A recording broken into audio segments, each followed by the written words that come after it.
Hello everyone, আসসালামু আলাইকুম। আজকে আমি আপনাদের সাথে শেয়ার করব আপনারা কিভাবে বাসায় বসে খুব সহজে খিচুড়ি রান্না করবেন। আজকে আমাদের এইদিকে কিছুটা ওয়েদার ঠান্ডা পড়তেছে, সেই জন্য আজকে আমি বাসায় খিচুড়ির আয়োজন করেছি। তো আমি কিভাবে খিচুড়িটা রান্না করেছি আজকে আপনাদের সাথে আমি সেটাই শেয়ার করব। তাহলে চলুন শুরু করে দিই। রান্না করার জন্য আমি প্রথমেই যেটা করব সেটা হচ্ছে যে মাংসটাকে রেডি করে নিব। আপনারা সবাই জানেন আমি মানুষ একজন, যারা আমার ভিডিও দেখেন তারা অবশ্যই জানেন। তো আমি প্রথমে এখানে একটি কড়াইয়ের মধ্যে তেল দিয়ে দিলাম, তারপর এখানে পেঁয়াজ দিয়ে দিলাম। পেঁয়াজটাকে আমি ভালো করে কিছুক্ষণ নেড়ে চেড়ে দিব, যতক্ষণ না পেঁয়াজটা কিছুটা বাদামি কালার হয়ে আসতেছে ততক্ষণ পর্যন্ত আমি পেঁয়াজটাকে একটু কিছুক্ষণ ভেজে নিব। এরপরে আমি এখানে দিয়ে দিব 2 থেকে 3টি দারচিনি, তারপরে হচ্ছে তেজপাতা। এখানে আপনারা চাইলে এলাচ, লবঙ্গ এগুলো ব্যবহার করতে পারেন। আমার হাতের কাছে এলাচ এবং লবঙ্গ নেই, সেজন্য আমি দিলাম না। এরপর আমি দিয়ে দিব 1 টেবিল চামচ রসুন বাটা, আধা টেবিল চামচ আদা বাটা, এবং এগুলো দিয়ে আমি আবার কিছুক্ষণ নেড়েচেড়ে নিব।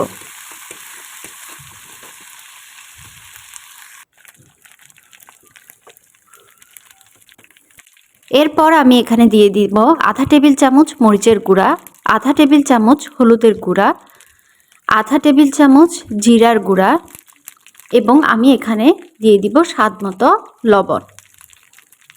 তারপর আমি এগুলো দিয়ে আবার ভালো করে মশলাগুলোকে কিছুক্ষণ নেড়েচেড়ে দিব। তারপর আমি এখানে দিয়ে দিব একটু পরিমাণ পানি। মশলাগুলো নিচে লেগে যাচ্ছে, সেই জন্য আমি এখানে হালকা একটু পরিমাণে পানি ব্যবহার করব। তারপর আমি যেটা করব, আমি এখানে আগে থেকে একটু মুরগির মাংস আমি ভেজে নিয়েছি, সেই মুরগির মাংসটা আমি এখন এখানে দিয়ে দিব।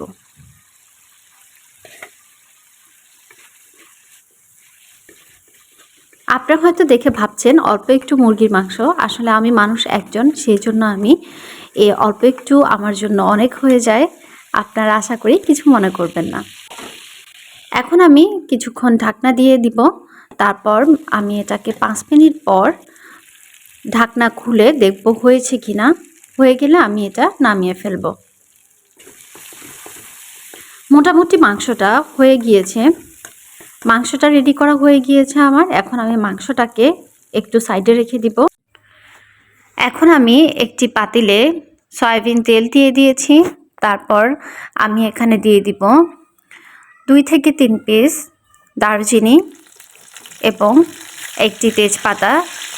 এগুলোকে দেওয়ার পর আমি একটু নেড়ে চেড়ে নিব। তারপর আমি এখানে দিয়ে দিব পেঁয়াজ।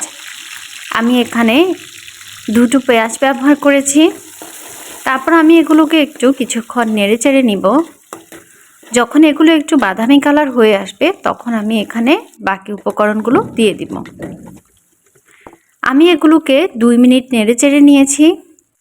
এখন আমি এখানে দিয়ে দিব 1 টেবিল চামচ রসুন বাটা, হাফ টেবিল চামচ আদা বাটা, এবং আমি এখানে স্বাদ মতো লবণ দিয়ে দিব।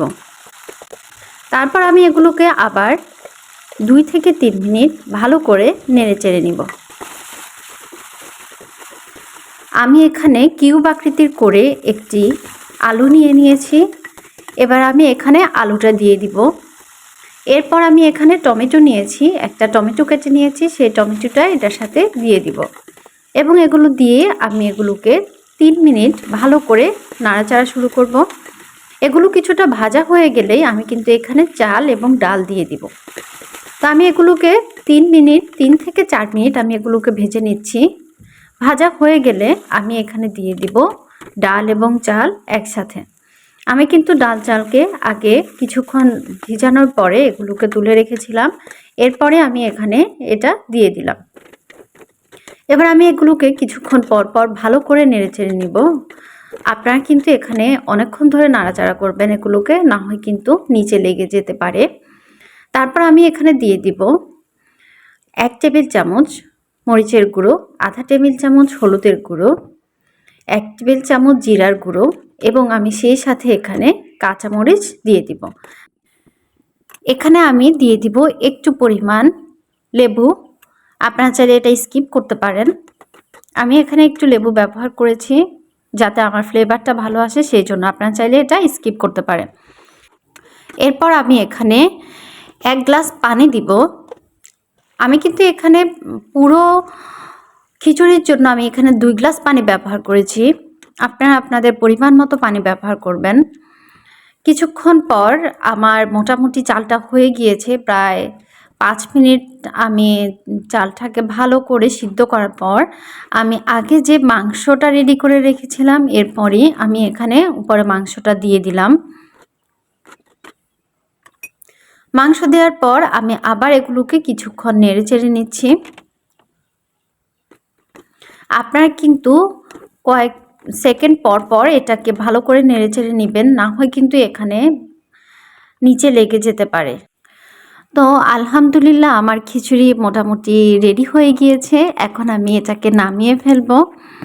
তো আপনাদের যদি আমার ভিডিওটি ভালো লেগে থাকে তাহলে অবশ্যই আপনারা আমার চ্যানেলটিকে সাবস্ক্রাইব করে দিবেন এবং সেই সাথে নতুন নতুন ভিডিও দেখতে কিন্তু আমার পাশে থাকবেন। আর আপনারা অবশ্যই কমেন্ট করে জানাবেন আমার ভিডিওটি আপনাদের কেমন লেগেছে এবং আপনারা কে কোথা থেকে আমার ভিডিওটি দেখছেন। তো সকলে ভালো থাকবেন। আর যারা আমার ভিডিও দেখেছেন তাদের সকলকে অসংখ্য ধন্যবাদ। আজকে এই পর্যন্তই। আল্লাহ হাফেজ।